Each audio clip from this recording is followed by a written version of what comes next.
It's spring, and that means pest problems right now. And this morning, we're helping you with prevention and an approach to spring cleaning. Joining me today is Marie Horner.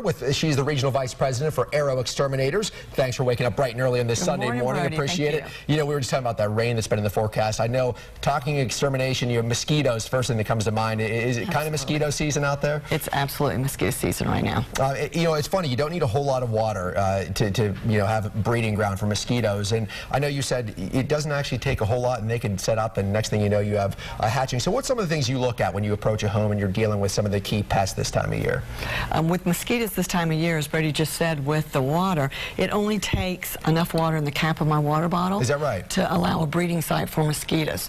So after all the rain that we've just had, going out and eliminating bird baths, cleaning your dog's dish, any kind of standing water that can get stagnant is a breeding site for mosquitoes. Yeah, and I've already seen them. They're out this year. What are some of the other big pests that you see this time of year? A recent online survey said that the top 5 pests for 2015 are going to be mosquito #1. Okay. And then rodent, termites, ants, and fleas. Ants and fleas. So, starting kind of moving around the household, what are the typical problems you run into with your kitchens when you guys go out and you're helping families get rid of the pests they're dealing with? What problems, and what do you want to keep in mind in the kitchen to help, prevent a problem from happening in your home? Absolutely. The first thing about it is storing your food. Any type of storage containers, Ziploc bags that you can keep food up to keep them away from the animals. Your rodents, ants are all going to be coming inside looking for food and water. Yeah, and in the bedroom, what about linens, towels? Of course, you think of moths. What can you do to protect those? You do.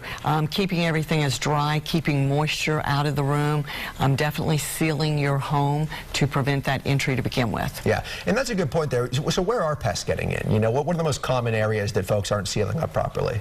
You have your window screens. If the window screens are torn, you've got windows open. Any type of plumbing coming in, a mouse can get through a hole the size of a nickel, and of course your ants and smaller insects can get anything in through any type of crack or crevice. And so what do you guys do when you go out to homes to help people out with their pest problems?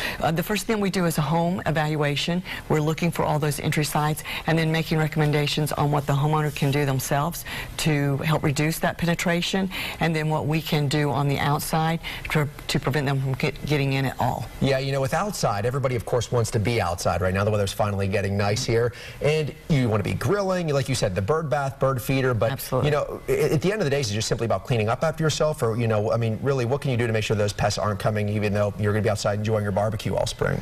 Absolutely. You do have some things that you can do. Cleaning up after yourself, reducing the harborages for them, keeping your shrubbery away from your home, keeping your gutters empty and clean, and then at that source, once you've done everything you can do to be preventive, then getting professional assistance to help with the bigger issues. And what is it like cost for this, to have somebody come out, do a home evaluation, and take care of their problem? At Arrow, that initial inspection is complimentary, and we come out and do that on-site inspection and then provide a recommendation that's customized just for you and your home. Yeah. Well, it is that time of year, unfortunately, but got to talk about pests and think about it. We'll get some information up on our website to help you out in case you're interested in tackling this problem here. Thanks so much for coming in this morning. Thank you, Brody. Really appreciate it. It's pest season. You got to talk about it, got to take care of it. It is. Thank you. All righty. Well, stick around. We're going to have more.